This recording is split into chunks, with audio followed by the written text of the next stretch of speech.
Bonjour David Charlet, Bonjour. vous êtes président de l'Anacofi. On va parler du sujet qui agite le marché depuis maintenant un peu plus d'un mois, c'est forcément l'affaire Harvest. Est-ce que vous pouvez nous dire, côté Anacofi, quelles sont les remontées des adhérents, où est-ce que vous en êtes? Les remontées des adhérents, ça a été un peu la panique, hein. Quand je dis un peu, c'est un euphémisme. Les remontées des adhérents, elles sont assez logiques en fait, hein. Vous avez partie des adhérents qui comprennent qu'un outil ou qu'une marque puisse avoir été attaqué, bon, qui ne disent pas grand-chose, qui attendent. N'oublions pas quand même qu'une grande partie d'entre eux, ils ont eu un non-fonctionnement des outils, mais pas de données qui ait eu un problème complémentaire. Donc pour cela, on va dire que s'ils ont réussi à gérer les demandes clients pendant les 2 semaines où on a attendu de savoir ce qui se passait plus, ça va bien. Et puis vous avez les autres qui, eux, sont furieux. Alors, qu'il y ait eu ou pas perte de données, hein, parce que impossibilité de bosser pendant un moment, ou parce qu'il y a eu des données qui ont été corrompues, comme dit le texte que les uns et les autres ont reçu. Alors justement, depuis quelques jours, Harvest a commencé à informer ses clients, donc les banques, les CGP, les assureurs, qu'ils étaient concernés par la fuite de données. Il y a des CGP qui reçoivent des mails depuis maintenant quelques jours. Vous, côté Anacofi, combien d'adhérents sont concernés? On n'en sait strictement rien, puisque ce n'est pas une donnée qui nous a été transmise. C'est-à-dire que nous, on ne peut avoir la remontée que par nos adhérents aujourd'hui. Je ne dis pas qu'Harvest nous la donnera pas, hein. Je dis qu'hier, on ne l'avait pas. Et là, on est en convention, donc je risque pas de savoir si pendant qu'on se parle, on en reçoit. On n'a pas ce chiffre-là. C'est une information individuelle. On a quelques membres qui nous remontent. Donc, il y en a quelques-uns qu'on a identifiés. Mais ça ne veut rien dire. Tous nos membres ne nous remontent pas ce type d'information. Mais comment ça se fait qu'on n'ait pas l'information? Parce que quand on demande ce chiffre, on l'a de nulle part, ni côté Harvest, ni côté AMF, ni côté ACPR, ni côté Anacofi, ni côté autres associations. Pourtant, factuellement, il y a bien une liste des mails qui ont été envoyés. Alors, une liste des mails, certainement. CGP. Est-ce qu'ils ont fini d'analyser Je ne sais pas. Donc, est-ce qu'ils sont en capacité de pouvoir donner une liste définitive? Je ne sais pas. Et ce que je ne cesse de répéter depuis le début, c'est l'Anacofi n'est pas Harvest. Donc, leur problème interne, pourquoi telle ou telle information n'est pas donnée, c'est une question que nous-mêmes on peut poser. Mais ce n'est pas une question à laquelle on a une réponse, puisque vous ne l'avez pas, je ne l'ai pas. Est-ce que maintenant, ça fait maintenant un peu plus d'un mois, est-ce qu'on a un peu plus de visibilité sur l'étendue de cette affaire, l'étendue du risque? Est-ce qu'on arrive davantage à le catégoriser maintenant? Alors, le catégoriser, je pense que oui. C'est-à-dire que là, on a maintenant reçu, on voit à peu près ce que les gens reçoivent comme message, on voit les compagnies d'assurance qui réagissent, donc des acteurs qui ont été plus fortement concernés qu'un petit cabinet de CGP qui a 150 clients, hein, qui avait... Honnêtement, la chance que lui, il ait eu des clients embarqués là-dedans, elle n'est pas grande. Sur une grande compagnie d'assurance, elle est certaine. Donc, et pourtant, il y en a plein, hein, des petits CGP qui nous disent qu'ils ont reçu des mails de la part d'Harvest. Mais est-ce qu'on se rend compte du fait que c'est le premier prestataire? Donc, c'est des milliers et des milliers d'entreprises qui l'utilisent. Donc, on n'a pas de données là-dessus. Et une chose aussi qu'il ne faut pas oublier, il y a enquête. Il y a forcément la police là-dedans et plusieurs entités. Donc, vous savez très bien comment ça se passe dans une enquête. C'est on se tait. Voilà. Et c'est là que ça ne colle pas avec le temps de nous répondant à nos membres qui nous interrogent, ou vous, journalistes, qui voulez avoir une réponse rapide.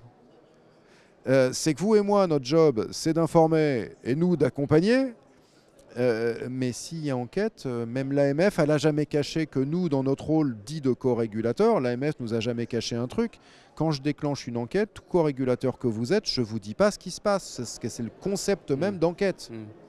Côté CGP, du coup, qui sont concernés, qui doivent maintenant informer les clients, comment concrètement ils doivent se préparer, qu'est-ce qu'ils peuvent dire, qu'est-ce qu'ils ne doivent pas dire à leurs clients, comment vous allez les accompagner sur ce sujet? Non, là je pense qu'on a été complet. Après, on ne peut pas le faire à leur place. Alors c'est ce que quelques-uns ne comprennent pas, mais honnêtement, un tout petit nombre.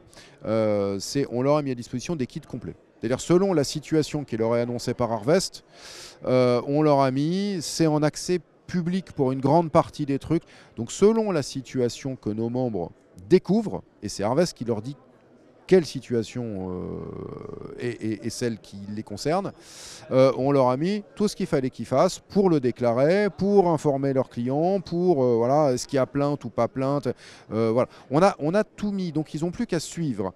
Et là, il va y avoir des situations très différentes. Il va y avoir des gens pour qui c'est terminé. L'incident est clos, il y a eu un incident, mais ils ont fait leur déclaration à la CNIL, c'est maintenant terminé ou trop tard.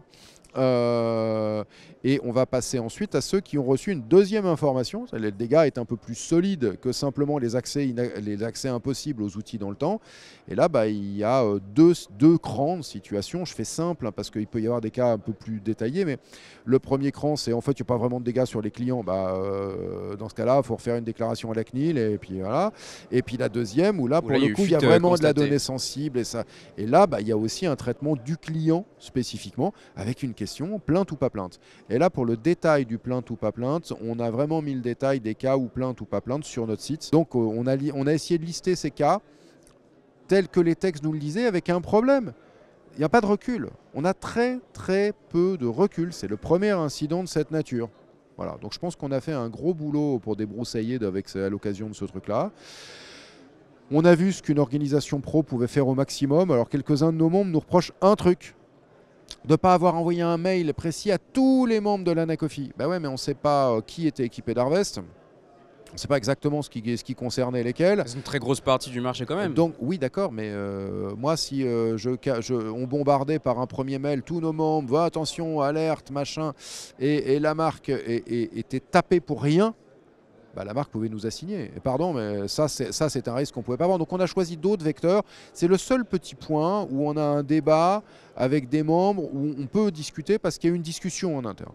Il y a bel et bien une discussion en interne sur comment on traitait. Mais dès le lendemain de l'incident, on a commencé à mettre à disposition de l'information, des kits. D'ailleurs, on s'est vu, on a commencé à se parler, on a commencé à répondre à la presse tout de suite. Parce que par contre, en mode échange comme celui qu'on est en train d'avoir, eh bien ça par contre il n'y a rien qui va m'interdire, j'attaque pas la marque, vous me posez une question, je réponds sur le sujet, comment on l'a traité pour nos membres, aucun problème, ça concernera ceux qui l'entendent et c'est vous journalistes qui avez envie d'en parler, on en parle, voilà. Donc on a fait ce choix là parce qu'en plus votre diffusion est meilleure que la nôtre, c'est qu'on envoie beaucoup de choses à nos membres, mais sur certains outils vecteurs de transmission d'informations parfois importantes, les taux de lecture sont à 30 ou 35%, donc on a travaillé avec un jeu de redondance, c'était un choix.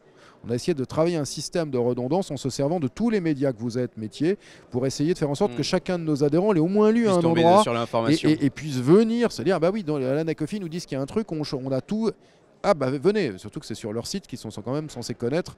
Il est là depuis 20 ans avec la partie alerte depuis 15 au même endroit sur le site. Donc normalement, après, une fois qu'ils ont entendu qu'il y avait un truc, ils doivent y aller, quoi. Merci David Charlet, on vous libère parce que je sais que plein d'autres personnes ont des questions pour vous. Merci beaucoup, à très bientôt.